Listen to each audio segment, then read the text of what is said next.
There's something to be said about listening and also bringing back something that was good and never needed to go away in the first place. It's safe to say Samsung did just that to the T and probably did it even better than we expected without realizing. I'm all for what they did with the Watch 5 Pro, but damn, it's good to have the crown back on a Watch 6 Classic.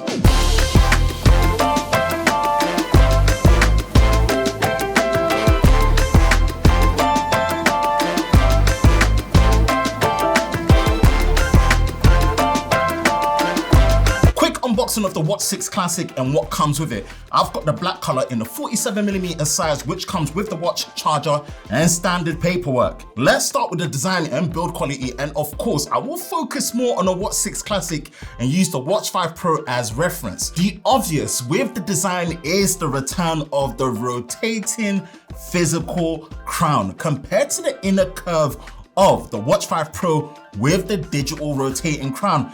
And goodness me, thank you Samsung for listening and bringing this back, because we were wondering last year with the Watch 5 series, where was it? And I said it before, this should have not been called the Watch 5 Pro. Somehow this should have been called the Watch Pro or Watch Extreme, Watch Ultra, whatever it was, it didn't need the number. But if it did have the number, Watch 5 Pro, Watch 5 Classic, and Watch 5. But again, we say this, but we're back with the Watch 6 Classic with the physical rotating crown, and I'm all here for it. In terms of the framing and the finish, the Watch 6 Classic is actually using a stainless steel frame with a glossy finish compared to the Watch 5 Pro, which is using a titanium frame with more of a matte finish. Mine did scratch up quite easily within the first 2 weeks or so using the Watch 5 Pro, whereas this is holding up. It's only been a couple of days, so more time is needed, but I do like the classier finish on here with the Watch 6 Classic. So definitely something I'm feeling looks a lot more stylish. What I really like about the Watch 6 Classic is it does come with the standard leather strap, which is a lot easier to deal with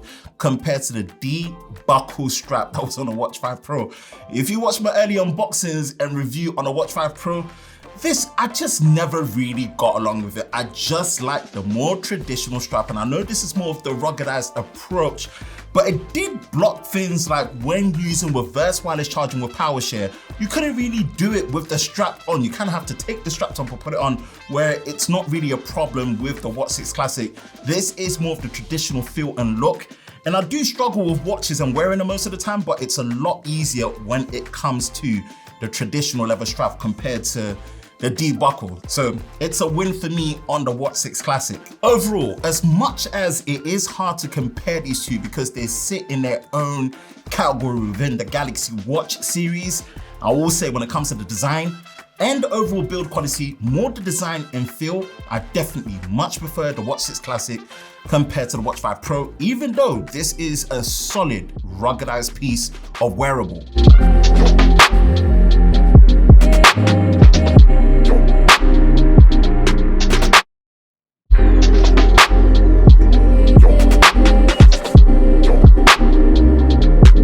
Next is the display experience on the Watch 6 Classic, and now it's using a 1.5-inch display at a 480 by 480 resolution on the 47mm compared to the 1.4-inch display with a 450 by 450 resolution on the Watch 5 Pro.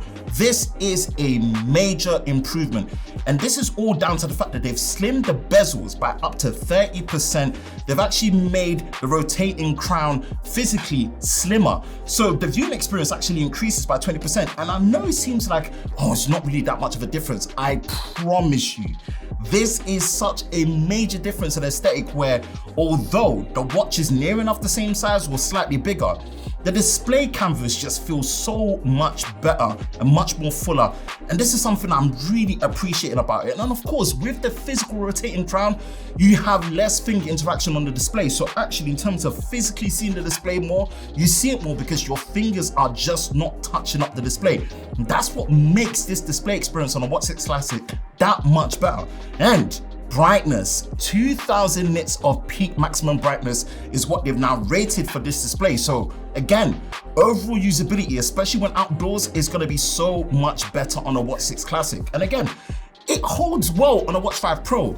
Ooh, this is a proper timepiece upgrade for the display. Yes, it's 60 Hz. No one's expecting 120 Hz on a watch, or maybe 75, 90. Who knows? Maybe Samsung would do that, but battery life matters more. And brightness, yeah, this is a great improvement to the display so far, and I'm loving it. Now for the specs and the performance, the Galaxy Watch 6 Classic is using a new W930 chipset compared to the W920. Now both are said to be using a 5nm process, but the new chip is meant to clock higher at 1.4 GHz compared to 1.18 GHz, and it's using 2 GB of RAM up from 1.5 GB of RAM, and still using 16 GB of internal storage. Hey, for me, it's smartwatches. The performance difference really didn't feel that much different, if I'm gonna be honest with you. I would have probably been more excited if we saw a 4nm chip or even a new 3nm process, because we know smartwatches with the size and the battery that they carry, efficiency and battery life matters more than anything, which we're gonna talk about a bit later. But overall, in terms of the performance, it feels pretty much the same. So I don't think this is necessarily the reason to upgrade compared to the previous mentioned features with the design, build quality, and the display. But overall, yeah, it's an improvement, so we'll take it. Now for the software, we are running Wear OS 4 with One UI Watch 5. With the Watch 6 Classic, and this is absolutely the latest and the greatest software for the watch when it comes to the Galaxy Watch 6 Classic. And again, one thing you have to bear in mind is to get the best software experience, you do have to be linked to a Samsung Galaxy device. I'm using the Galaxy S23 Ultra, and this is what allows me to get all the best features with Samsung Health using my Samsung account, and also all the Samsung monitoring health benefits that come with it. So there's still a lot of emphasis when it comes to building from what the Watch 5 did with sleep analysis, now with deeper analysis when it comes to sleep, with sleep messages, amongst other different things that I'm still testing. That come the full review, I will really focus more on that compared to what I've done in this video, where I've gone over all the things such as the design and build quality and stuff. Now again, the heart rate monitor is something that you can obviously adjust and change through. You've got the ECG, where you can actually adjust all these features and get measurements in.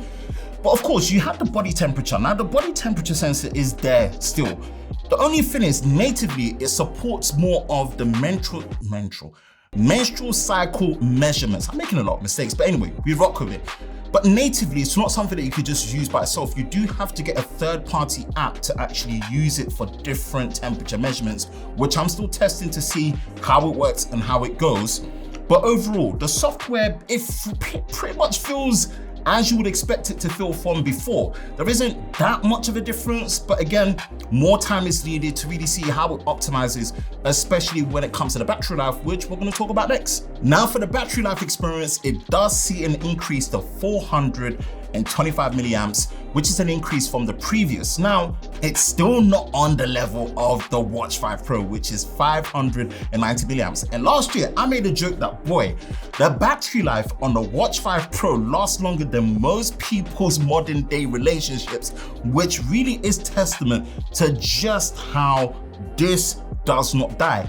And it makes sense. This is more the ruggedized, endurance-based version of Samsung's Galaxy Watch series, which again, I still think it should have been called something else instead of the Watch 5 Pro. But nonetheless, here we are.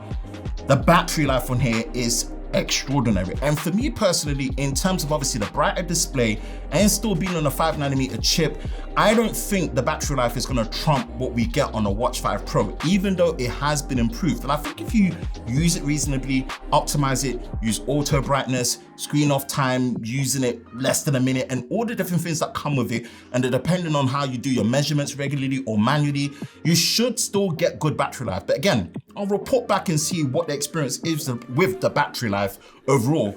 But I'm more confident in saying that if you absolutely care about endurance on a smartwatch for battery life, yeah, Watch 5 Pro is definitely the one to get.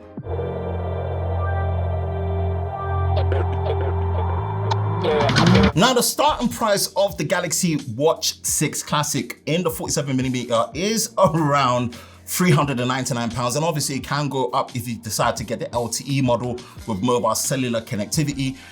And I will say, I'm so glad to see this back. Again, I'm all for what they did with the Watch 5 Pro, and they sit differently in terms of what they do.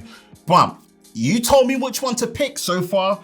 I am so glad to see the crown back on the Watch 6 Classic, and that is the one I'm definitely leaning towards. Which one would your pick be between the Watch 5 Pro and the Watch 6 Classic? Let me know in the comment section below. That's it for me, Ben from Lover of Tech. If you enjoy videos like this, you know exactly what to do. Hit the like button, hit that subscribe button, hit that notification bell so you're part of Team TLS, the Tech Lover Squad, so you don't miss any future videos on the channel. I hope you're all safe during this time. I will catch you in the next one. Peace.